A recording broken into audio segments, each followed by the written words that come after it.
Well, I'm not sure. I think we're going to wait for Meredith. That's who I'm waiting to join. Once she joins, I think we can get started in opera.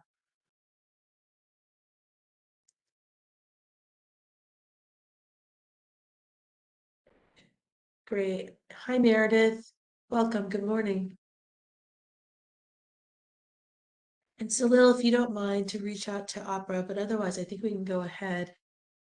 We have Barbara here from DC Water as well, so we can go ahead and get started.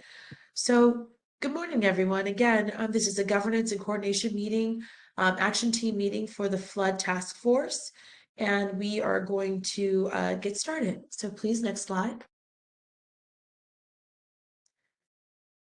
So, just run a quick run over of today's agenda. We'll have an introduction of how the flood task force was created. We will also discuss action team ideas and categorization. We'll also have a foreshadowing, or we'll have a pre-discussion on what we're going to put together for the full task force meeting, which is next week on the 19th. And then we'll close out with some homework assignments. So just a brief summary of the task force and how it came to be. The task force was kicked off on November 17th in 2021. It was established by the city administrator on September 23rd, 2021, in response to the September 2020 flood in the district. This flood task force reports to the deputy mayor of operations and infrastructure, and DC Water's CEO, Mr. Gaddis, and the director of DOE, Mr. Wells, are the co-chairs of the flood task force. Proceedings are all open to the public, and everything is posted on our website, as well as all the flood task force full meetings and the action team meetings, and we have two. There will be some separate public listening meetings that are scheduled in the coming months. Next slide, please. Action team meetings meet every month on the second Tuesday for residential resilience and the second Friday of the month for governance and coordination.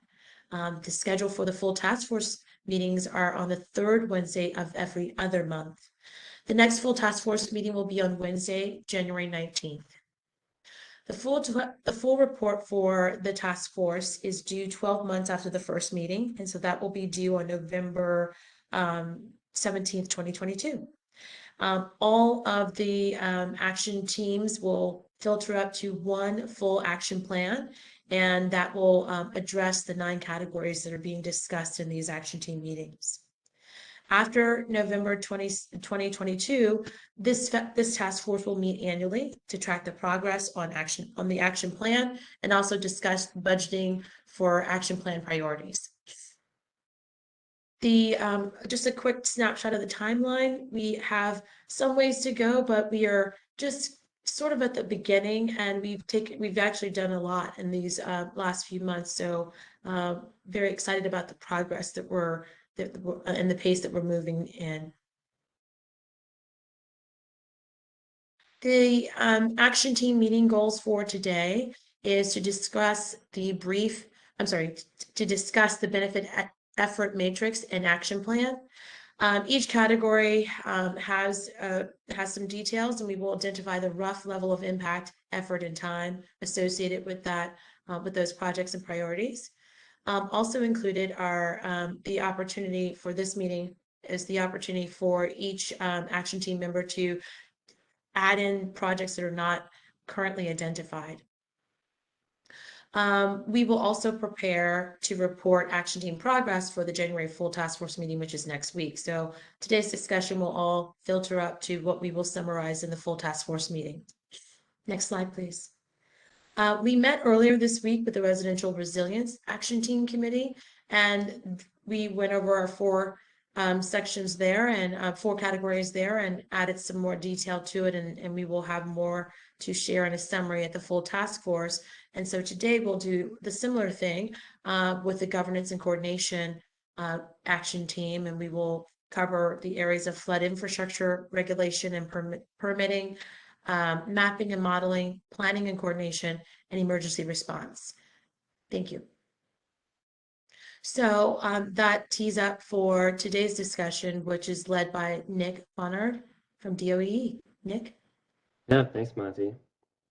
And happy Friday, everyone. Good morning. So just as a heads up, you probably have another 5 minutes where you can drink your coffee and just kind of relax and listen to what we're saying. But then we're actually going to ask for everybody to put their thinking hat on and help us think through some of these ideas. So if you go to the next slide, this is what we're going to spend most of our time on today. And we'll pull up the spreadsheet in a second, and we sent it out earlier, but essentially we're looking to get your help in putting some colors on each of these action ideas. And the idea here is that we're really hoping that the process of deciding the effort and benefit value and low, medium, high, we're hoping that that process is going to help bring out some thoughts and ideas about this is going to be hard because of this. This is what we need to do for this particular action.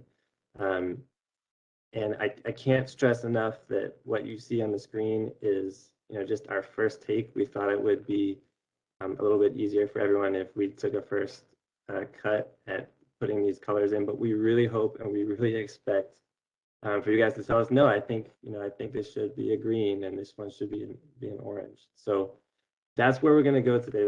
And I'll spend the next 2 slides just talking about how we're thinking about the organization. So so this is kind of like our rubric for how we're deciding whether something is low, medium, high. And you'll see here there's two sections. One is on effort, and the other is on benefit value. So on the effort side, we're trying to think of at the top level, what is the general level of effort? Is it something that one single agency can do relatively easily? And then on the far end, on the high level of effort end, it's like this will require consensus building across multiple agencies and stakeholders. So that's generally how we're thinking about that. The next one is time to complete. On the green side is we can do this within 1 year. The medium is 1 to 5 years, and then the high effort is beyond 5 years. And then the cost range, we're saying anything under $1 million, we consider that relatively low. Medium is 1 to 10 million, and anything over 10 million, you get the orange color. And these are, we're happy to hear feedback on all of these about whether this makes sense. But this is, this, I think, at least for us, helped to kind of organize our thoughts and get a general sense of, low, medium, high. So then switching to the benefit and value, actually can go back 1 slide. Yeah, so at the bottom here, the benefit value matrix here. Right now we've got 2 subcategories in that. One is the scale of benefit. So this is like, how many people is this going to, is a particular action going to benefit? So is it on the high side, is it citywide, or is it on the low side, is it focused on just a few residents or a specific area or neighborhood? And then the next one is resilience outcome. And we were trying to find a way to, so for example, I think the best way to kind of describe this is an example. So if you install a levee, you are almost completely removing the flood risk for all the structures that are behind the levee. And so that would, in terms of the resilience outcome, like that's really increasing the resilience and is decreasing the flood risk. But if something else that you're doing is maybe you're just replacing electrical outlets in basements so that they're kind of like waterproofed. That doesn't prevent the water from getting into the home, but it does make you more resilient, but maybe not as resilient as the levee. So we were trying to find a way to capture that, and this is where we ended. But we had some good discussion in the last action team that maybe we should be talking about the reduction in flood damage instead. And then you'll note at the bottom left, there's a question on environmental justice. In the city administrator creation of this, it did particularly mention creating plans that were equitable and thinking about low income. So maybe we need to have another category here, another way of getting at that. But for now, these are kind of how we were thinking about everything. Go to the next slide.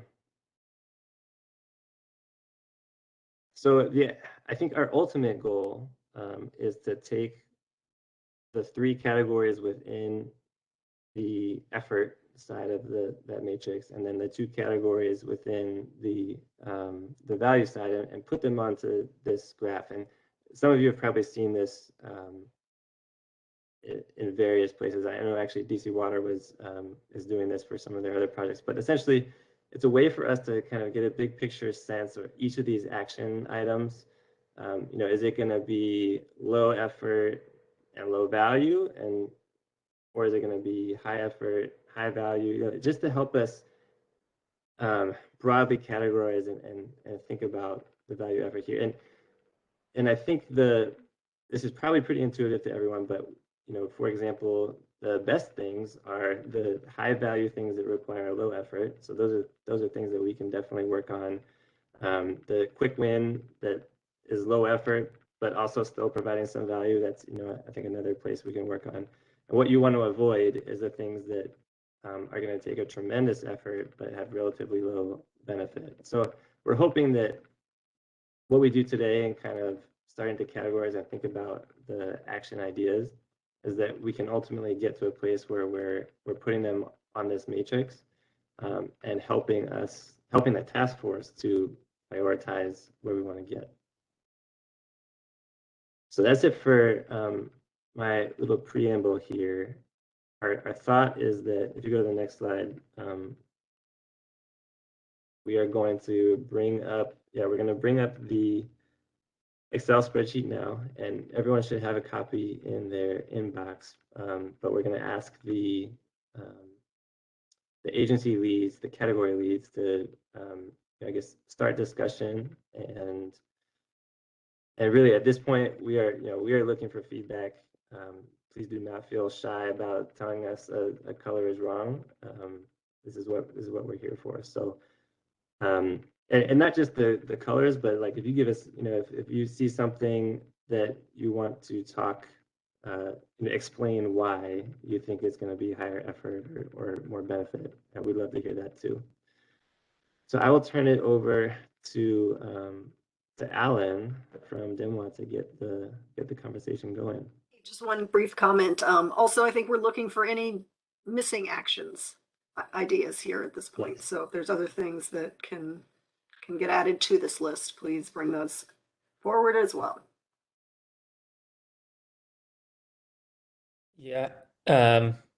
So first of all, thank you for this. I think it's a really helpful way to start thinking through, broadly what should fall where in terms of prioritization.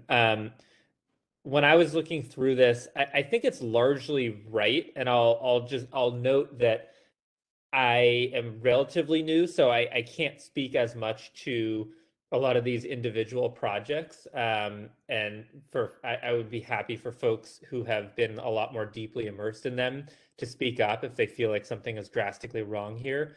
The couple of specific comments I had on actions that maybe I would tweak were on 5.1.8, this district-wide small parks and open space for mitigation projects.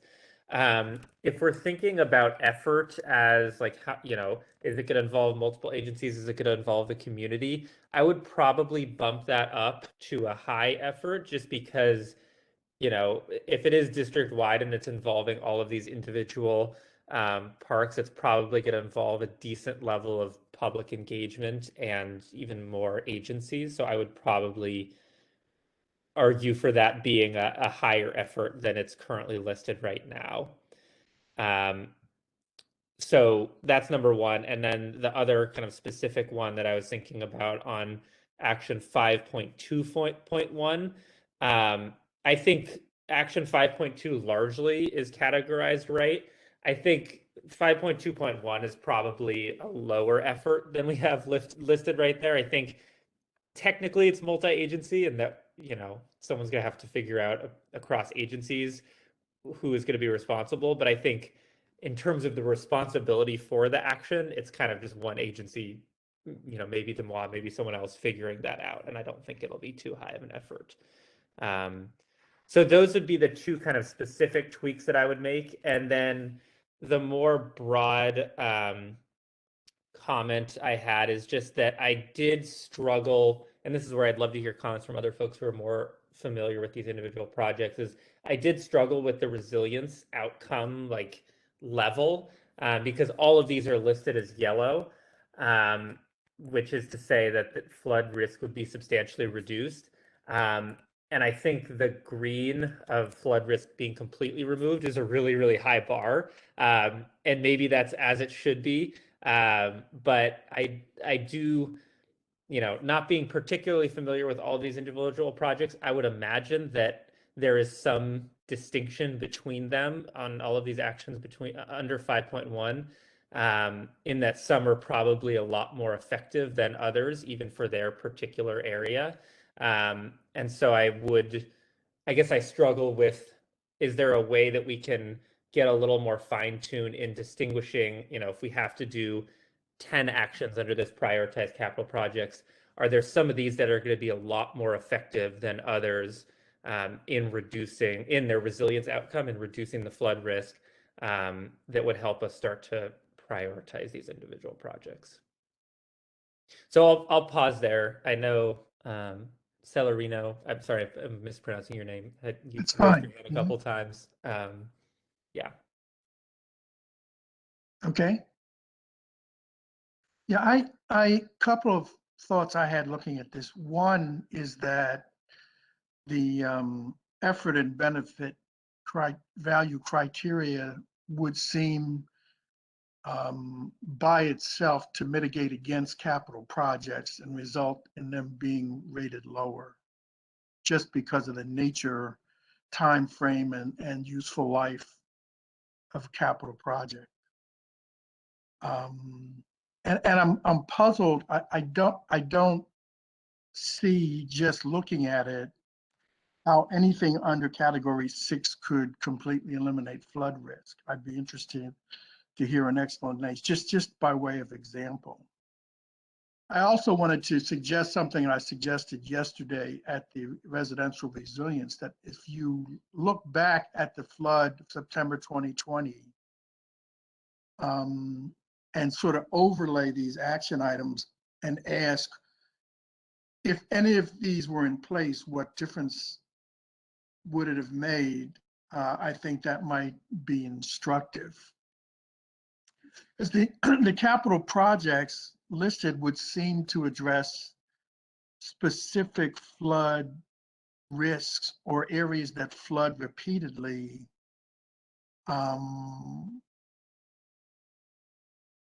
But just the nature of our criteria would seem to make them lower priority. And that's fine if what we're really looking for is quicker win-wins, then capital projects are just not gonna make that cut, I think. The other specific question I have, could someone explain how either legislation or a resilience fee would result in the green category? Because I'm not seeing that. And I'm wondering if category 6 is focused exclusively on future development, or or does it apply to the existing built environment? One thing I might just, I guess, one quick comment or two quick comments. One, maybe it makes more sense to just stick on category 5, and Celerino to like earmark some of those comments for the next section. But I think I think your point on capital projects is a really good one. And my argument there would be that if we're thinking about that like matrix, I would guess that the the kind of the top two of like win-wins and then like longer term, big effort, big impact ones, I would see capital projects as being distributed among the kind of like high effort area. Like most of them will be high effort or high time, high cost, high effort. But hopefully some of them would rise higher than others in the benefit, and that would help us prioritize. Like, yes, we're going to be doing capital projects. Which of the capital projects should we make sure that we get started on immediately versus which are going to come a little bit later in the priority? Like, we will be doing quick wins and we will be doing capital projects. So it's a matter of which of those would we get started on first. Nick, tell me if that's wrong. No, I think that was my sense of it too, but I think you're right. I mean, by putting all of them as yellow and the resilience outcome is probably not that helpful. And, you know, maybe this kind of came up in the last meeting too, is maybe we just look within category 5, within the capital projects, can we just do a gradation there? Yeah, Nick, this is Steve Bieber. I was going to say, I mean, a good example is, say, like the Blue Plains flood wall, which, you know, you can quantify it's going to protect to a 500-year flood with freeboard on top of that. So, you know, it's very definitive. What level of protection are you getting for the investment? And I'm guessing with many of these other things, you could do the same thing. So you could begin to at least get a sense of, is it protecting to the 100-year flood? Is it protecting 500-year flood? We don't know. Is there freeboard on top of that? So there's, like you said, there's probably some gradation within these about what the outcome would be, or if you want to call it like level of protection, or however you want to phrase it. Yeah, and I'll add, I think when we originally created this action, it was to create a prioritization methodology. So I think that needs to be, maybe since we've added in the individual projects, we need to call that out separately and specifically, because there does have to be more finite definitions to, you know, evaluate priorities of these projects as well as ones that come in the future. Yeah, great comments from everybody. Yeah, because I do think like if I were looking at that with this current thing, then it would basically be, you know, given that the benefit value right now is only scale of benefit and resilience, you would only be changing where it falls on the level based on scale of benefit now, which you would naturally prioritize, you know, like what is it, 5.1.7, 5.1.8 above all the other ones in terms of value, but I don't think that's necessarily representative. So I don't know if it's making the scale of resilience outcome more granular, like maybe having 4 categories or 4, you know, colors rather than 3, or excuse me, if it's changing the top, like lowering the bar for it to be green in some ways from like entirely preventing towards to more just like it is extremely unlikely that flooding would occur if we did this. And then I know this is still a question mark, but in the matrix, the kind of having an environmental justice focus category, because I think that would allow for potentially a higher prioritization of projects in communities that are, you know, lower income, higher percentage, you know, minority and high flood risk. And I think that's very important and in line with what the mayor would want to prioritize. This is Sandra. I'm sorry, I can't find the raise hand thing. Is that okay if I comment? You know, Nick, I love the matrix, you know, because that does look like what DC Water was working on the other day in the climate change forum that we had. I like the value and the effort sort of way of thinking about triaging and prioritizing. But just as Alan just mentioned, I'm looking at this, the benefits and values, and to say that neighborhoods are low value seems counterintuitive. And I also think this notion that resilience means there's no risk is just fundamentally wrong. certainly when you have a infrastructure like the Blue Plains water, you want to make sure it's protected at the highest level you can afford to do that. Because when it fails, it causes widespread problems.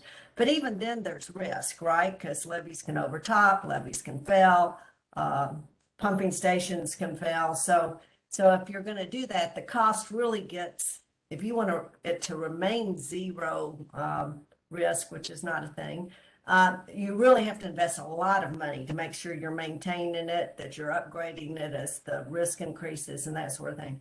But there's a lot more. I mean, like the district parks one, where everyone in the city that would benefit, you know, people in many, many neighborhoods would benefit. So I think it would be high value, even though, and it would be an adaptation strategy for resilience, not just a resistance. So, you know, resilience is you can resist the disaster, you can recover faster from it, you can adapt to it, or you can reduce the risk. And it's kind of all those things. And so I sort of feel like some of these adaptation measures really have, even though they don't have the greatest reduction in risk, they might have the most benefit from an equity standpoint.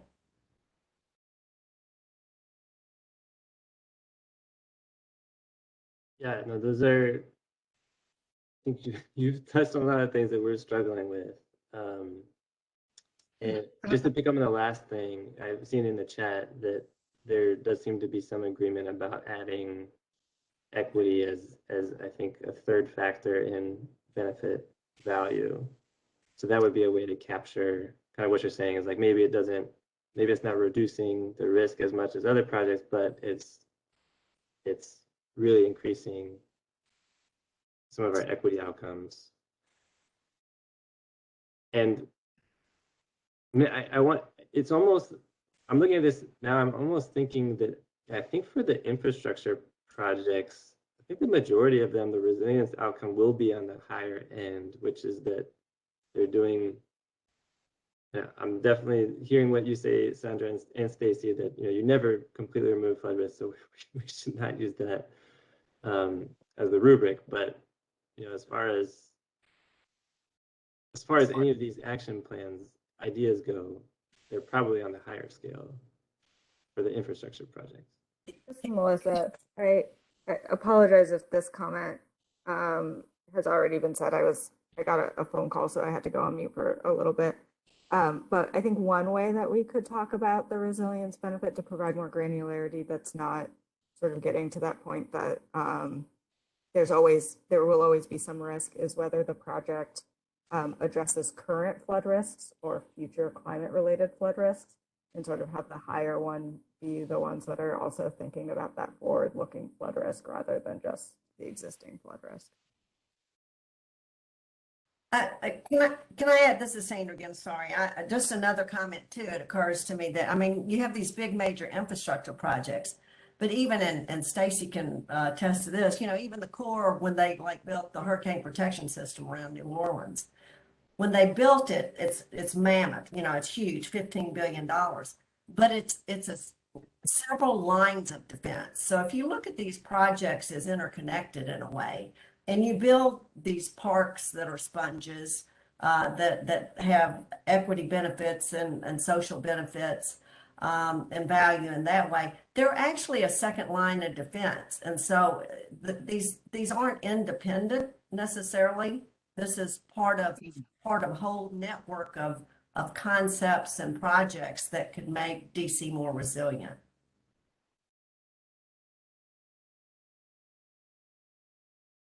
Hey, Nick, this is Salil. Sandra brings up an excellent point, but would you not be covering that in the integrated flood modeling where you look at different options and how do you mitigate risk by different projects? So that's a much larger discussion that will come to fruition when the integrated flood model is ready. Yeah. I'm assuming when you do your modeling, then this list of infrastructure projects would change based on where you decide the greatest flood risk is in DC neighborhoods. Yes, that's a good point.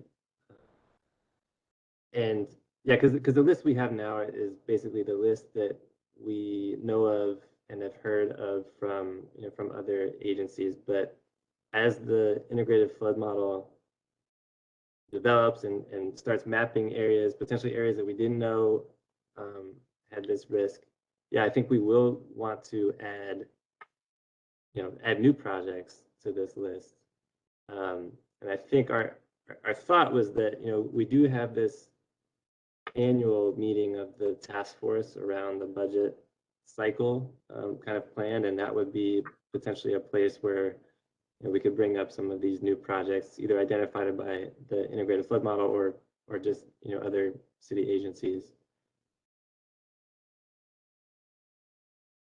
No, it's an excellent point. But this all builds on each other, but we have to start somewhere. So this is great. Sandra, just since you brought up New Orleans, one of the discussions we had with them is the wall from the Army Corps is the catastrophic flooding mitigation, but they still have an issue with the internal flooding. Because even though they got these gigantic pumps, you have to be able to move the water out there. So this is several small projects linked together is what's going to really help. So thank you. Hey, Nick, this is Stephen with the Office of Planning. I just want to jump on something really quick. With 5.1.8, it's come up a few times, the small parks project that DPR and OP are doing together. And we've got some funding from FEMA for that, but most of the funding actually is going to develop a tool so we can develop a framework for how do we prioritize capital eligible projects. So creating like small networks focusing on small networks of projects or small parks within the district that could have co-benefits. So we're not just thinking about flooding, but other co-benefits like heat island mitigation or something. So just wanted to put a plug in for that tool that Nick and Krishna and I are working on. Yeah, and what's the title of?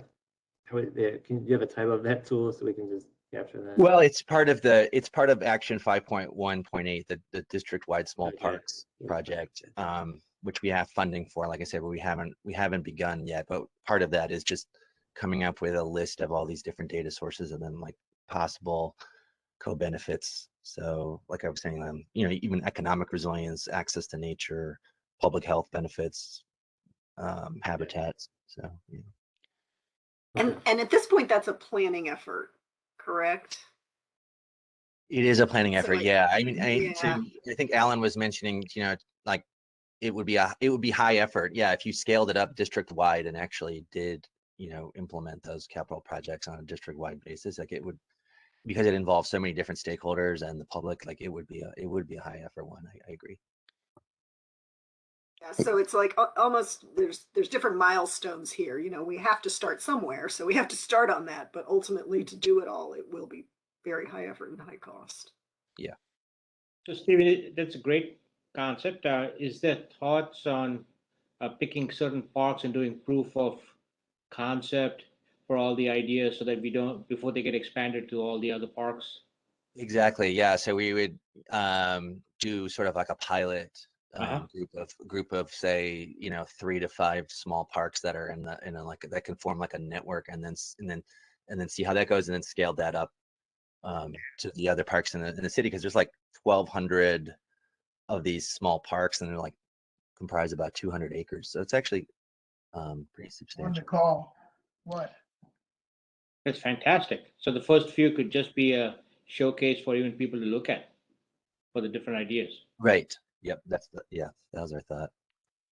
Hey, everybody. This is Brent from DPR. And Stephen, thanks for bringing that up. I was actually just going to mention that as well, that I've been working with Nick. We got that, the director signed the support. And I think the first year was just sort of the model that would pick projects. And then the second year would actually be, we would be selecting capital projects, I think, right, to move forward with that. And like you said, I think DPR has got a huge inventory of small parks where we could use almost as Salil said, sort of these sort of areas for almost demonstrations where people could come and see what do these things look like, I think, in person. And we've got these in all different areas, on these, small parks that are sort of these canvases for this work that we can do to showcase what's possible in the district. I think that's a great opportunity. So thank you for bringing that up. And Brett, this is Sel. This is not new, right? There are places in the world that have done more or further ahead in terms of using small parks for flood mitigation. Isn't that correct? Oh, that's right. Yeah, and I think my favorite park in almost the whole world is the one in it's a historic district in Atlanta that's floodable. It's a Blue Green Infrastructure project. You guys may know. Fourth Ward Park. Yeah, I'm dying to go see that park. It's so beautiful, but we Yeah, would I've been love. there. It's really cool. But Yeah, yeah. that makes me wonder, just a thought, what would happen if you added a column that said best practices score or index, so that in addition to everything else, you're ranking based on how it compares with best practices. Just a thought. Hmm. And the idea being, if it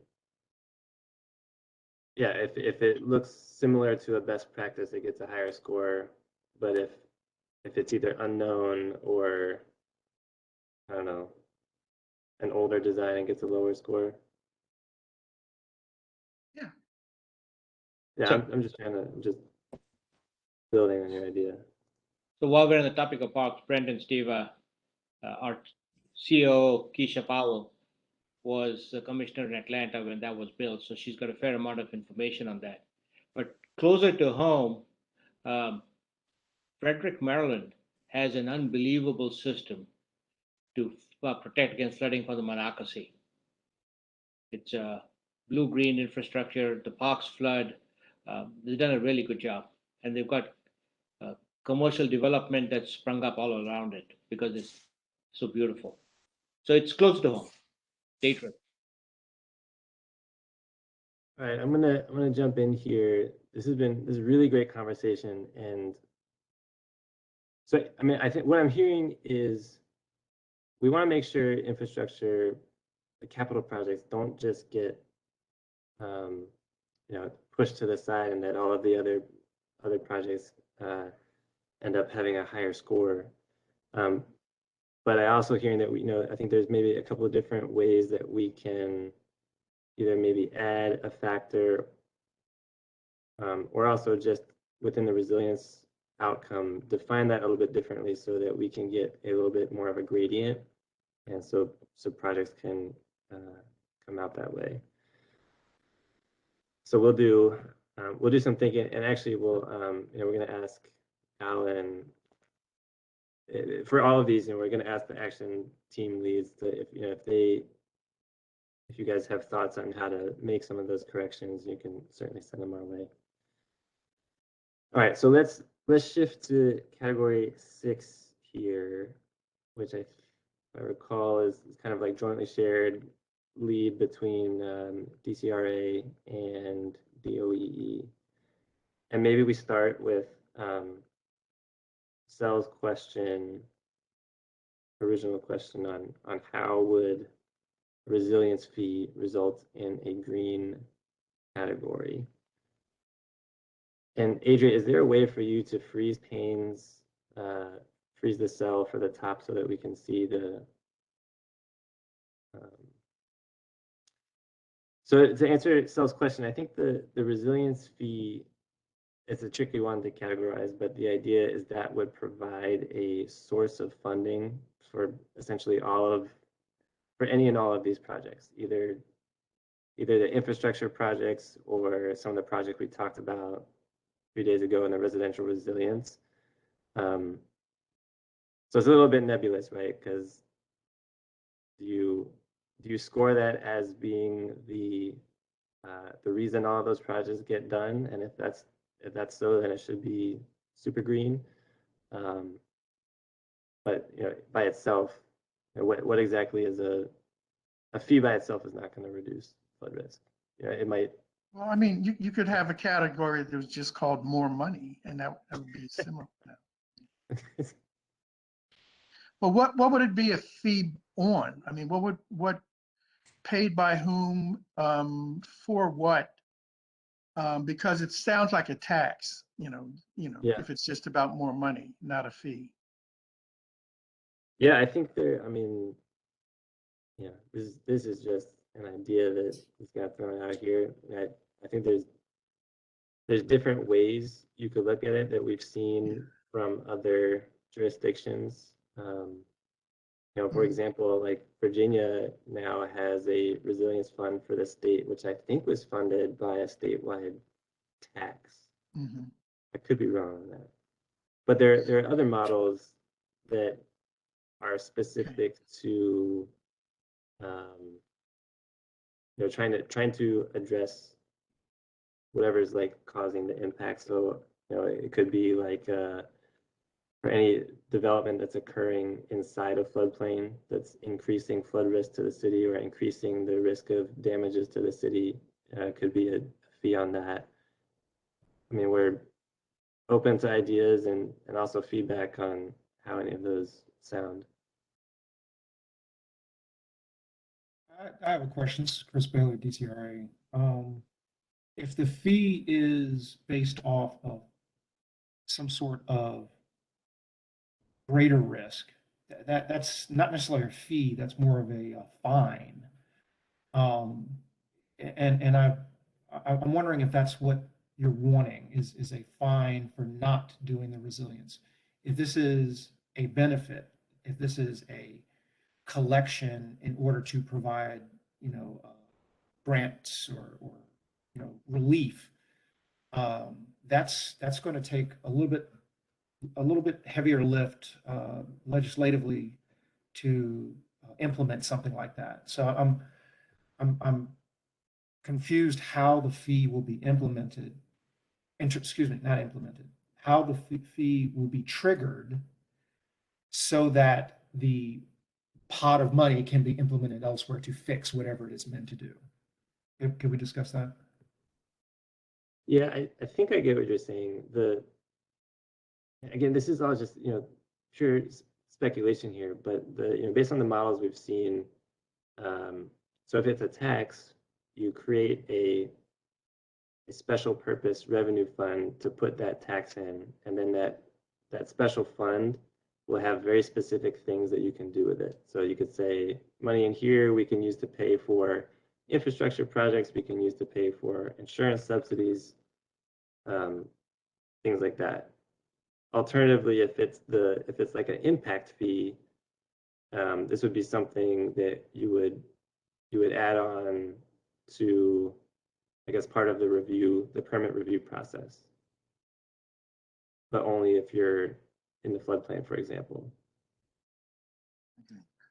Nick, Yeah, this that's is where. Julia. I just, given that most of the floodplain areas it's a lot of federal land.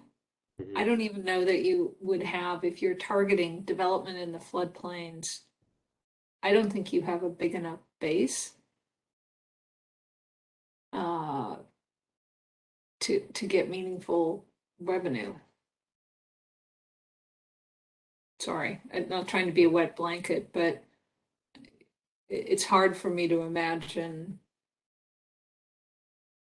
that making it development in the floodplain is what's going to get you enough money to be meaningful. And I think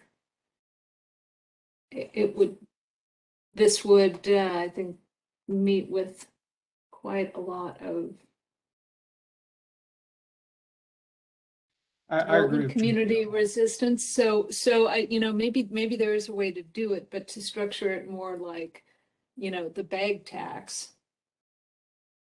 that applies more broadly. So just think about that. No, Julia's making a really good point, because if it is flood resilience only for the individuals that are in the flood hazard areas, that is a very targeted and small pool to get that fee balance up. Now, if it's all of the district, then it's carte blanche. Everyone has to contribute. and your pot will grow a lot bigger to protect the residents that for any type of flood, like you've mentioned, insurance, repairs or mitigation.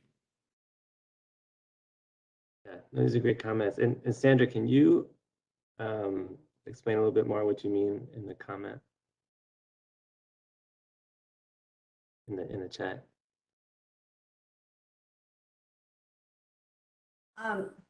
Just that it seems to me flood ordinances, the one on flood ordinances, I Yeah. think right now there's an opportunity, right? The ordinances, even under the NFIP, require that you consider conveyance, that you can't raise flood impact people downstream. DC has a rule for stormwater runoff, right? That it has you have to retain the stormwater. You can't generate, anything that rains on your lot has to stay on your lot, right?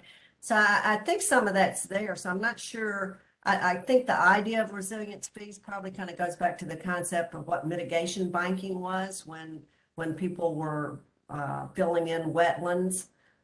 Then they were able to, pay for mitigation somewhere else. So if you couldn't meet the standard, then you could either pay a fee or you could buy resilience units from someone. So Except in the district.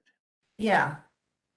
In the mitigation banking is nationwide, but I think this idea of resilient banking kind of is parallel to it. But I'm kind of like Julia. I'm not sure. I think you already have pretty strong ordinances, and you're thinking about fixing those. But you could, and I added this, you could incentivize developers by something, some kind of reduction in taxes or something if they added more resilience measures. So if they put spongier parking lots or added more trees and green space to their development, then they could get some kind of carrot instead of a fee.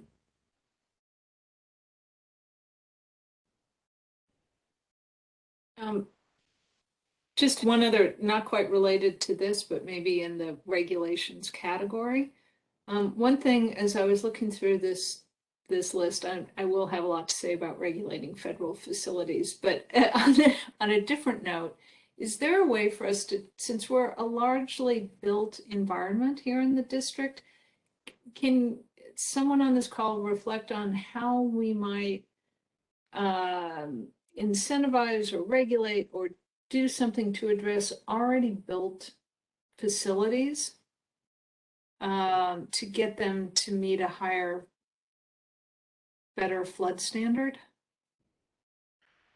So does that assume that everything under category 6 is aimed at new development? Well, that's what I'm, new or substantial development is usually Mhm. where you're able to capture things through regulation. Now, you might be able to get something through legislation that says all buildings in DC in the next 20 years have to move their HVAC equipment up a level, or something. I'm just trying to think through, where do we get the most bang for our buck, and where do you see, would it be with existing buildings or would it be with new construction? Because new tends to be a easier, easier to hop. Yeah, we've definitely, and then that's how our regulations are now too. It's the new construction or substantial improvement, and that seems to be a good place for the stick. Like you have to do that. I think what we found, so we're definitely interested in helping existing buildings make themselves more resilient, and actually some of that got talked about in the residential resilience action team. The big trick there is you're asking single family homeowners in Ward 7 and Ward 8 that they need to elevate their utilities, and they're like, with what money and what time, like you guys are crazy. So that has to come with some kind of funding source if we're going to ask existing facilities, or I guess a long enough timeline. But it's a good question. I'd like to add a little bit, existing buildings do have to undergo renovation, repair, of course. And those things are covered in the building code as well as the existing building code. It's the extent that they have to do. And we've been working with DCRA, DOE have been working in this new code cycle, which is actually number 6.3.2, to try to capture some of the holes that are in existing buildings. That when I say holes, I don't mean physical holes. I mean exemptions and/or mitigation issues that are either less high or low, so that they can get some level of protection. It may not be mitigation, mitigating the building itself, but it may provide relief and/or options to homeowners and developers to meet the minimums for whatever work they're doing. Some of it does get exempt, but a great deal of it gets caught where we can, make them provide that resilience. All right, and if I can just speak to a minute to action Yeah, item please. 6.6, Please do. begin Got to your regulate name- federal got your name facilities. written all over it. I will Yeah. just say, I think this might be a ridiculously huge lift that doesn't get you that far. Unlike stormwater, where there's federal law that gives local jurisdictions skin in the game, I don't believe you have that around flood risk.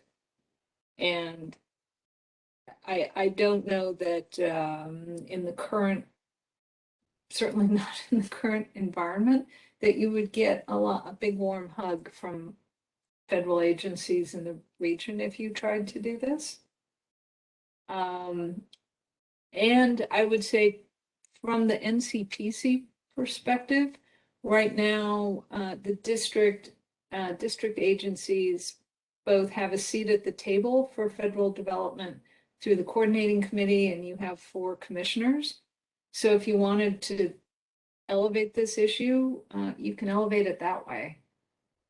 I think that this might go into the more the coordination where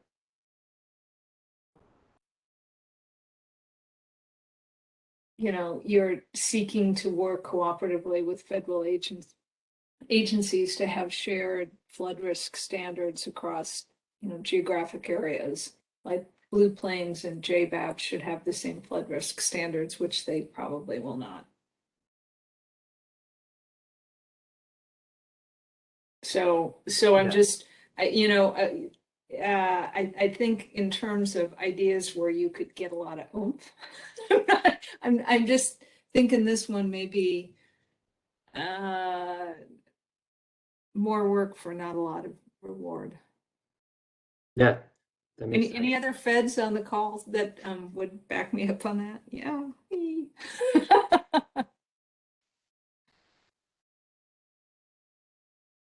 But it's interesting, I think in this administration, with the reinstated executive order, yeah, you're absolutely right. You guys are already pushing, the requirement is the 500 or the 100+2 or climate informed, which is great. That's, we don't have many complaints, but I think the way you've reframed this makes a lot of sense, which is something along like better or continued coordination to to make sure that examples like the Blue Plains and Naval Research Lab are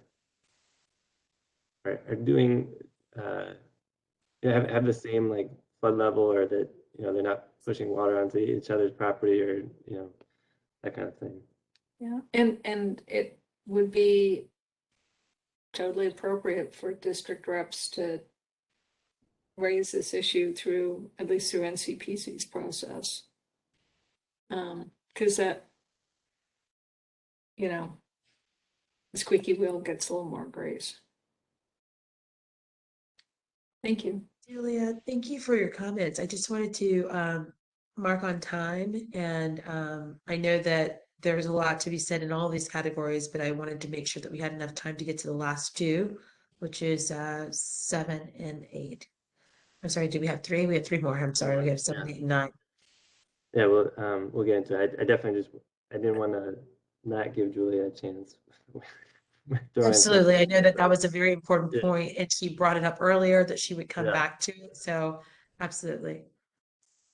All right, well, let's keep moving. And I think some of these might go a little quicker. But yeah, so for mapping and modeling, so this I think is DOE, DC Water Lead. And obviously we've talked a little bit about the integrated flood model project, how that's really kind of setting the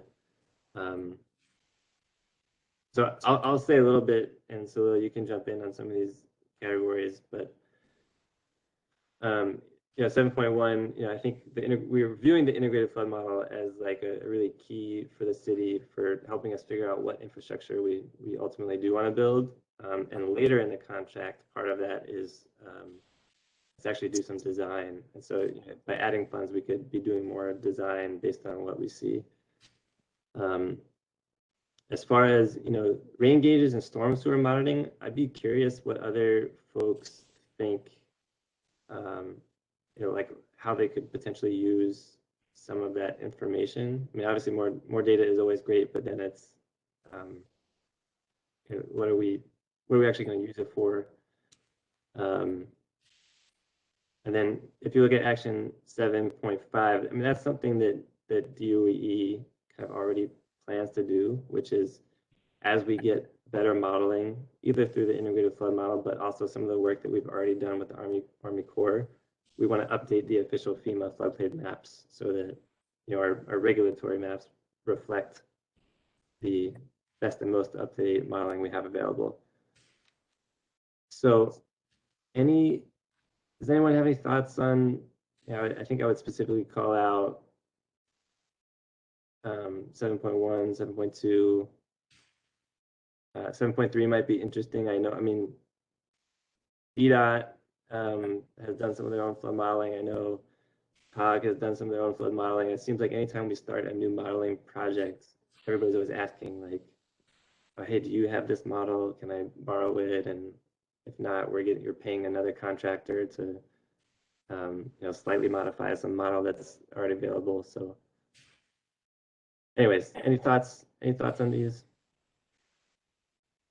So Nick, I'll jump in and tell you how the rain gauges are being used. Okay.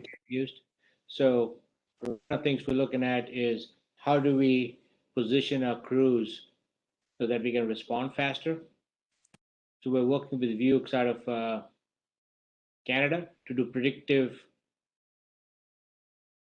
information on rainfall as to what part of the city will get more of the rain. And then as the rain moves in, rain gauges keep updating that information. So the more rain gauges we have in the city, the more accurate the data is on gauge adjusted radar rainfall, where they look at the radar, but then they calibrate it based on actually what's on the ground, because the radar can only tell you so much. So and it'd be really helpful to put gauges in different parts of the city. And that's where the public buildings come in helpful, because you do need a power source to do data transmission. So it's not big cost, but it's a lot of coordination between agencies and who does the building belong to. Is it a fire department? Is it a school? Hope that helps. Yeah, that does. And USGS has done a lot of work on stream gauges. So engaging them with that task 7.2.1 would be really helpful. So they not only do flow, but they also do water quality work. Yeah, well, maybe we can talk offline. So I mean, I know rain gauges make a lot of sense for you guys, but I don't know if there's a way in your system to incorporate the stream gauges. Yeah, the beauty of it is, as long as you can transmit data, we can capture it on a database and show it on a GIS map.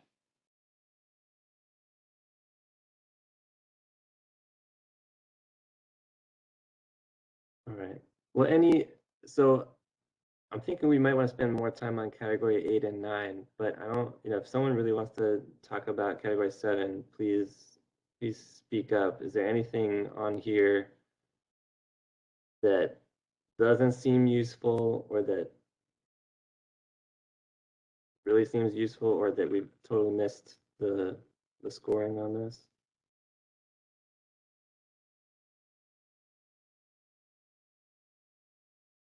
Sorry, Sandra Knight just put something in the chat. Sandra, is that for category 7? Are you speaking to the sensors and the flood gauges?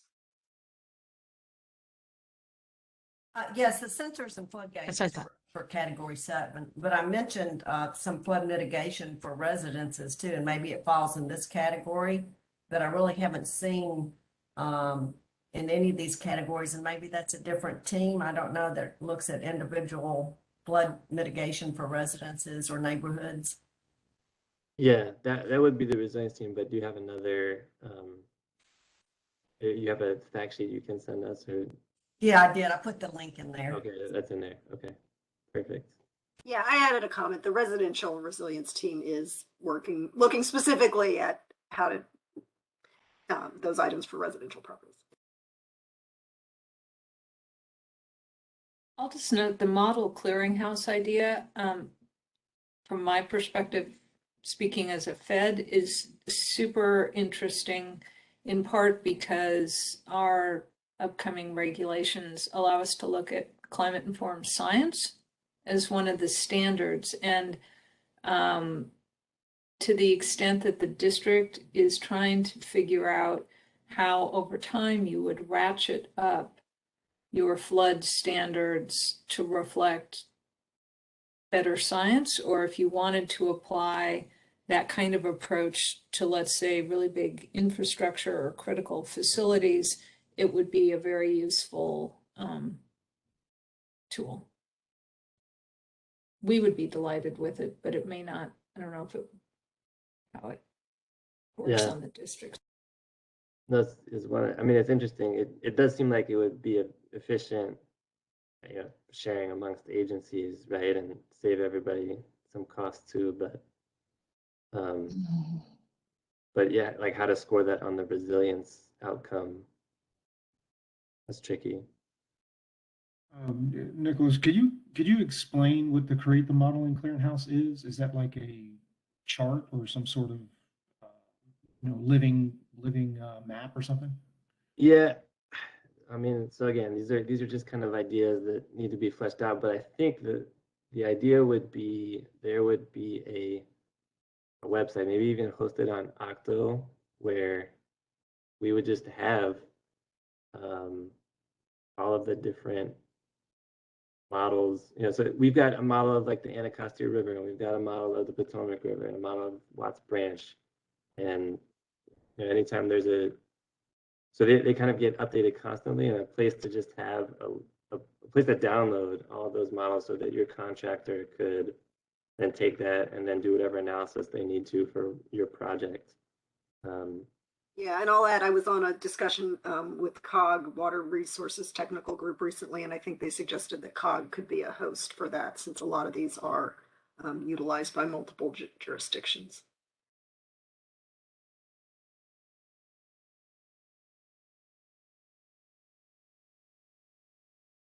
All right, let's move to category 8, flood mitigation planning and coordination. I think this one is back on Alan. Yeah, I don't know that we need to spend a lot of time on this one. It looks pretty good to me. I think the one comment I had is just that I think under 8.2, each of the individual categories seems right to me, but I think overall, like coordinated public outreach would take a longer timeline. Like even if each of the individual efforts is agree in a shorter timeline, I think a good public outreach campaign would be a longer timeline. So I would probably bump that up to a yellow. But I think beyond that, this feels about right to me. And my sense is the opportunities for additional actions under 8.2 for kind of creative ways to coordinate public outreach. I think there's a lot of opportunity there. I think these three are a good starting point, but particularly for folks who have run outreach campaigns in the past or been involved with this, I'd love to hear other ideas on, effective ways to talk to folks about this. But otherwise, I don't have really any other comments for this section.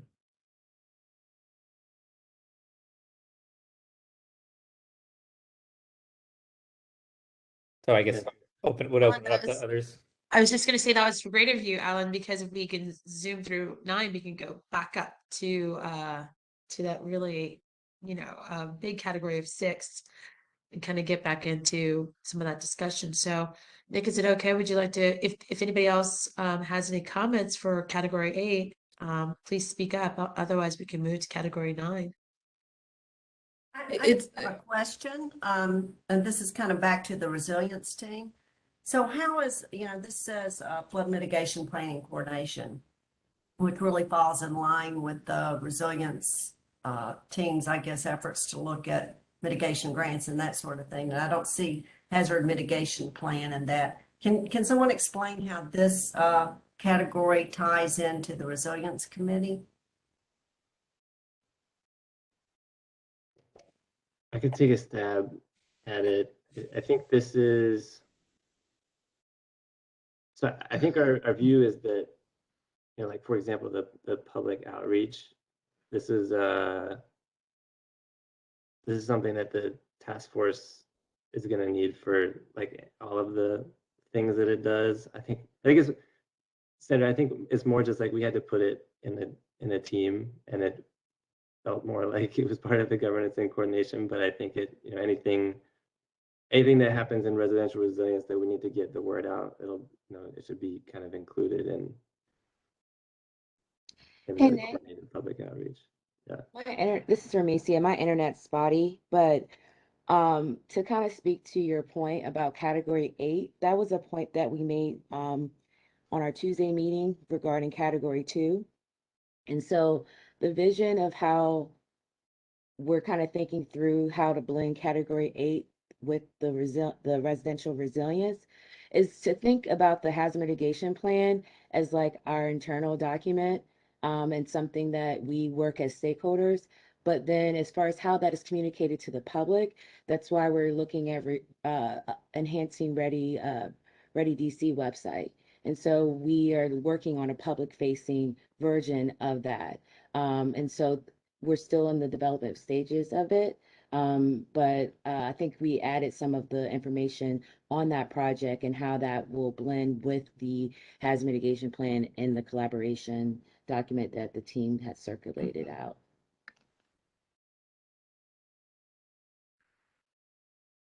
Just to add, another way to think of the full listing of categories is that they all, meet up with an action plan, with one full action plan. They won't be separate. We've just separated the 2 action teams so that we can, take bite size out of this large elephant, right?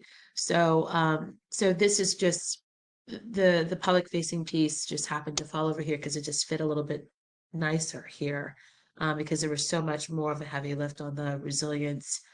Residential resilience conversation for each action team. So, so they do, Vermecia said it really nicely, which is they all blend in together at some point as an overlay of public facing and how to coordinate all of these different categories out with the public rollout.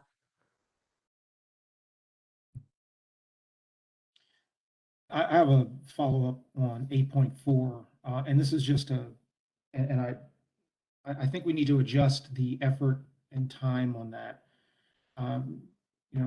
Getting a maintenance program in place and then getting individuals that can inspect and verify or do things down the line, it's going to take manpower or person power in order to handle it. We'll have a lot of properties out there that will need recurring maintenance to make sure that this stays on task, and we need people to inspect that and monitor that throughout from years to come. So that's going to take cost as well as the time. So I just think they should be yellow orange on the cost, and time should definitely be yellow, just to on 8.4. Thanks, Chris. All right, and maybe Stacy Underwood, if you're still on. Yeah, I think that for 8.4, maintenance responsibilities for flood infrastructure. I'm just trying to think, like, it's pretty clear that Park Service has the East Potomac Park levy. The P Street closure is unclear, so that one definitely needs to be figured out. Yeah, in your view, are there other places where some more coordination is necessary? And I might just be speaking to the. Nick, no, I'm here. I think for the Potomac Park levee system, those are the only, areas that I'm aware of. Yeah. Because that's a core project, but, there very well may be lots of other infrastructure that, maintenance responsibilities have to be clarified for. But for the Potomac Park levee system, right. Park Service and the P Street are the two we need to look at. Okay. Do you feel like there's a lack of clarity with the East Potomac Park levy? Just the P Street closure. Just the P Street, yeah. It's the only one. Yeah. Otherwise, Park Service operates and maintains it all, so that's no problem. So it's really just that P Street. Okay. And then I think to Chris's point, though, I think as we build more infrastructure, I think especially maybe in like parks and blue-green infrastructure across the city, I think that's going to be more complicated. So that's a good point that Chris is saying about the additional effort. Okay, let's switch to category 9, which HCEMA is taking on, and Carolyn and Wes. And Nick, before we do that, there was a little activity in the chat with Sandra and Meredith. Do we want to have that be part of this conversation so that it's clear? Sure, just looking through now. Yeah, so it's a question on high water marks. Yes, I was just about to say, read it out, but if you want to go ahead, Nick, and just read it out and address it. Sure. Sandra's asking if there's high water mark campaign in DC, or if we've considered it. And so as Meredith said, yeah, we actually do have 2 installed already, one in Watts Branch and one in Kingman Island, and a third at the wharf. But there could always be more, and there I guess we're always looking for new locations and partners that are interested. No, I think that's great. Y'all answer my question. I just think it's a real effective way for local people who are out and about, or even visitors, as they're walking around and go, wow, the water used to be this high on Constitution Avenue, or this is where the Tiber River was, like the Park Service's Lock House has a lot of information about it too. Yes, that's right. Yeah, I also want to note the comment that Steve Bieber put in here about a regional public messaging campaign about flooding via the Regional Public Information Officers Committee, and he volunteered to help with that. So thanks, Steve. I'll volunteer our Office of Communications to help with that. Okay, But yes. okay. But you're right on in your comment about, I think pretty much all of our COG members have identified flooding as a priority. So I think there'd be a lot of interest in kind of one message, many voices approach. Yeah, and I'll add, we had some WMATA advertising we did last year. Some of it was part of their community campaign, so we got it for free, but we didn't have a choice on where it was placed. So we were hoping it was placed in DC for DC Flood Week, but it really I think ended up getting placed in multiple stations all over. So I think more of a regional consolidation to get more messages out there is very good. I don't mean to be following up on that, it'd be great to also have them put rain gauges. That just improves the predictions. If they are in the neighborhood, in the other jurisdictions? So I just wanted to bring attention, we have about 15 minutes left in our entire our meeting today. So I want us to get through category 9, and then Meredith has a few points, Opera has some important points as well, and then the homework. So we have a couple of things to tick through. So I'm going to keep interrupting these last 15 minutes to make sure that we stay with our time. Thank you.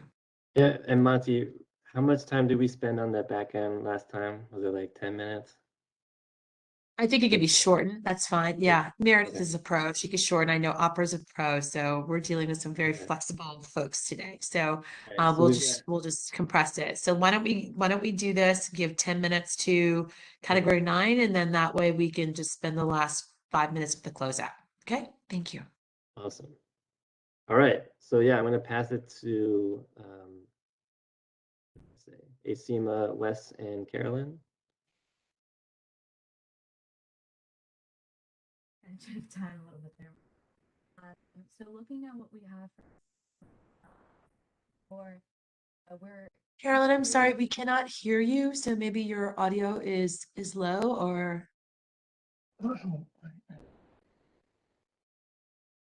is that better for the group? a little better. Yes. Okay, I'll try and be a little louder, make sure everyone can hear me.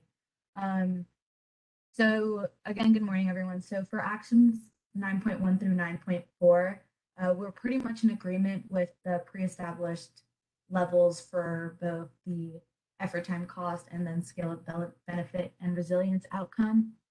The only one that we're seeing we might spend some more time thinking through on the HCMA side before bringing to the group is on action 9.3. We're developing MOU for emergency flooding response, seeing some potential increases in time and cost for achieving this action goal in terms of whether it's developing a flood team for the district or developing a flood command system for when we are expecting a flood emergency.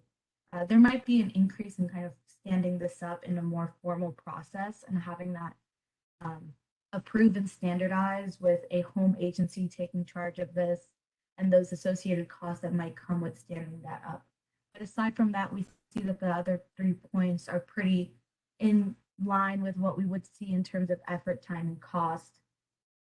What we did want to open up to the group, and I see that Steve in the chat has already started suggesting, is in terms of action 9.1, it's the one that we can most readily start developing at HCMA through partnerships with both Octo and a current contract that we have with Esri to explore some visual platform tools, whether it's a dashboard that's available to all that can contain this real-time data that's already existing. So I know Steve has suggested collaborating with NWS and some other groups to make sure that we're kind of getting this information. So wanting to see from anyone else if there's ideas of how we would want to display information and what information that either already exists or we could start developing data for would be beneficial to see all in one place.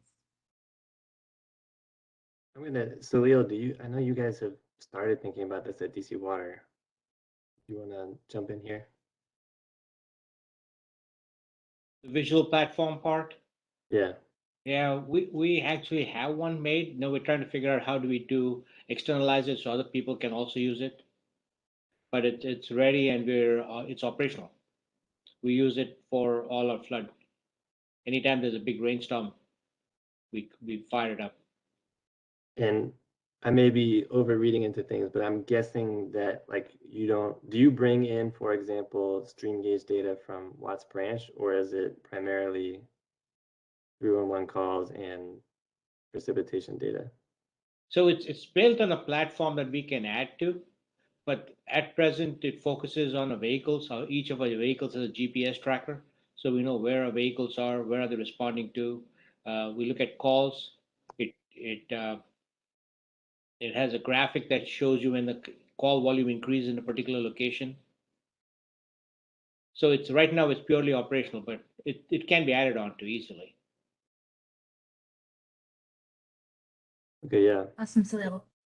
Can I That's ask, this is Yep. Julia, can I ask a quick question? I mean, some of our challenges with emergency response and notification came around interior flooding, Mhm. which, happens super quickly. It's not, so years ago when we started looking at this, it was like, oh, it's really hard to get the word out. So at this point, given our technology and how we're communicating with the public, Mhm. can we actually turn around,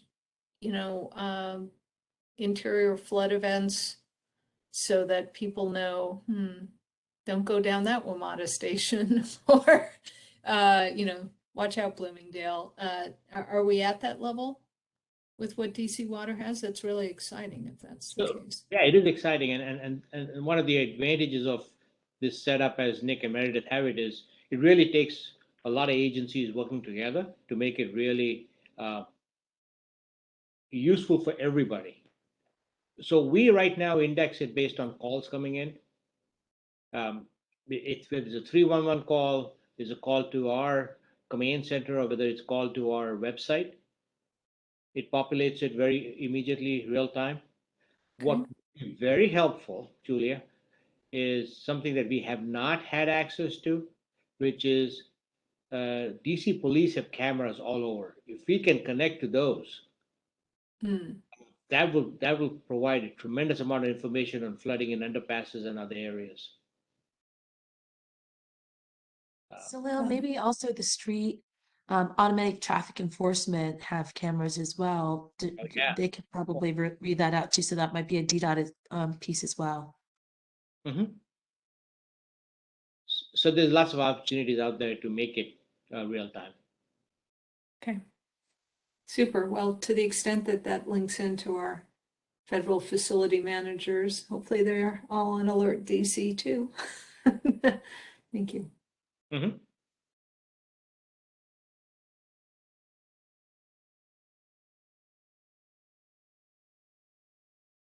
Yeah, I think the trick here is going to be how it ties into like if all of the data is either going to HCMA or DC Water, then how is it getting back out? And maybe it's just as simple as being a part of Alert DC, and that's,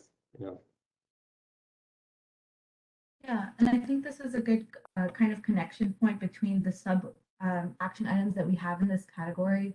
And Salil, this is some really great information from you. So we're definitely gonna try and connect offline. The district does have our WebEOC platform, which is named Core DC, which we can use to make available to a wider group and that might be a 9.3 flood team or flood command center, where everyone can see versions of these dashboards, both what DC Water already has created, as well as any additional variations we might create in coordination with our partners in the region to ensure that we're getting that full picture when we are expecting increased flood, whether it's interior flooding or anything of that sort. And so I think we have a good opportunity here to kind of explore some systems that we already have that can increase that visibility even ahead of us needing to send out an emergency warning through Alert DC, both to emergency responders and I agree. EOs, but also to the public. Look forward to it. Perfect. Glad to hear that. Carolyn, thank you so much for taking the lead on the conversation. I do want to mention that in the chat, there's a couple of links to lots of different resources has been discussed today. So we'll make those available in the minutes of the meeting that will be posted on the website post-meeting. And also Jonathan Rogers, thank you so much for putting the link in for the DDOT cameras. Sandra Knight mentioned that the Silver Jackets worked on, she believes that the Silver Jackets worked on an emergency plan, and possibly Stacy might have some information about that. So if that's so, if you want to share that out with the group, that'd be great as well. Nick, I think we're at time for this discussion, and I do want to thank everybody for participating. This was pages and pages of notes. I don't know if Friday is a good day for having a coordinating meeting like this or not, but I think today's notes give evidence to the fact that it probably is a great day. So thank you everyone for bringing your thinking caps and rolling up your sleeves to figure out how we can really start to coordinate better and use these additional resources that are at the table now and also outside of this group to benefit the effort of flood task force planning. Nick, did you have any final words before we close out and move on to Meredith? I see you saying no. Okay, with that, Meredith, would you please come on camera or just speak up and you can Yep, share your if you parts can, and then if you Opera be can, teed up. yeah, if you can go back to the presentation. First, just going to touch on the planned agenda for the task force meeting next Wednesday, January 19th. We're going to report out on what we've discussed here. So one homework item is for any of the action category leads. If we want to update our colors, you know, let's do it before we go to the task force. Okay, so that's Wednesday afternoon at 2. At the task force, we'll talk about that. We'll talk about public listening sessions, which Opera will cover. And then we also want to give an opportunity if any agencies need an endorsement or support from the task force for any initiatives you've got. For example, DOE has a budget enhancement request for Flood Smart Homes. You know, so if any other agencies have something you need the support for, we'll give the opportunity for any requests to be shared at the task force meeting. So go to Opera now for info on public listening. Thank you, Meredith. Great discussion today, everyone. And this is actually just to kind of bring home everything that we have discussed and to let you all know that we are creating a platform in which we are going to be listening and discovering just community buy-in and having a listening session with the community on some of these thoughts and ideas as it relates to the outcomes and the mission of the overall flood task force.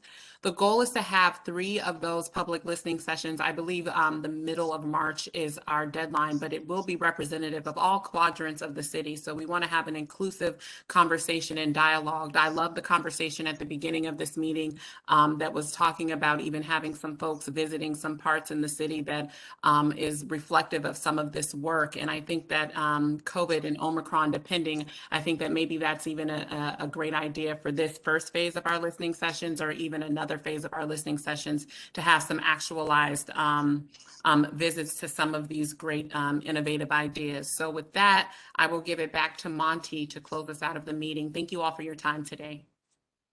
Well, Meredith and Opera, thank you so much for compressing your piece. I know you have one more piece here, Meredith, right? The homework. Yeah. So let's give homework, you okay? I get to be the homework assigner.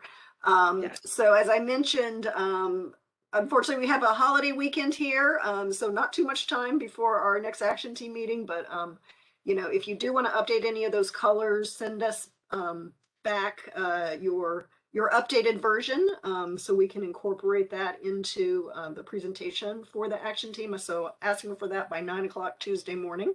So you got a little time today, a little time Tuesday morning, and you can take your weekend off. But that's what we're going to present to the overall task force, you know, and we want to stimulate as good a discussion and more of what we've had in our action team meetings. Okay, so then a couple more things. Within a couple weeks, each agency should add any additional documents you have. First one is action plan ideas. If you have additional ideas, let's add those in, send those forward. And then also if you have any other reports or efforts to add to our collaboration document. So I think it was Sandra or somebody was talking about our you know, other documents. We do have a repository for everything that we're trying to put together. The link to that is in the emails that are coming from the task force. So take a look at that. And then by the next action team meeting, which is February 11th, we want to be starting to identify which agencies will be leading each action. Okay, so we're going to talk about that next. So think about which agency, you know, or what action your agency is going to be leading. And if you want to be participating, contributing to other action categories, talk to the category lead. So, back to Monty. Okay. All right. Well, it's at 11. Thank you so much. I want to just say that we have the dates that are listed here. We have a number of meetings. Most importantly, on January 19th from 2 to 4, we will have our full task force meeting. It'll be everybody coming together again. The summary will happen then. The next meetings are coming up February 8th and February 11th. I want to wish you a happy King holiday weekend. I will be making sandwiches and cleaning up Soapstone Park. I don't know what you're going to be doing, but whatever it is, hopefully you're thinking about service and trying to do your best to benefit our community. And we appreciate your work as government officials and other people that are volunteering on this task force. That's a lot of service right there. So thank you. Thank you, everyone.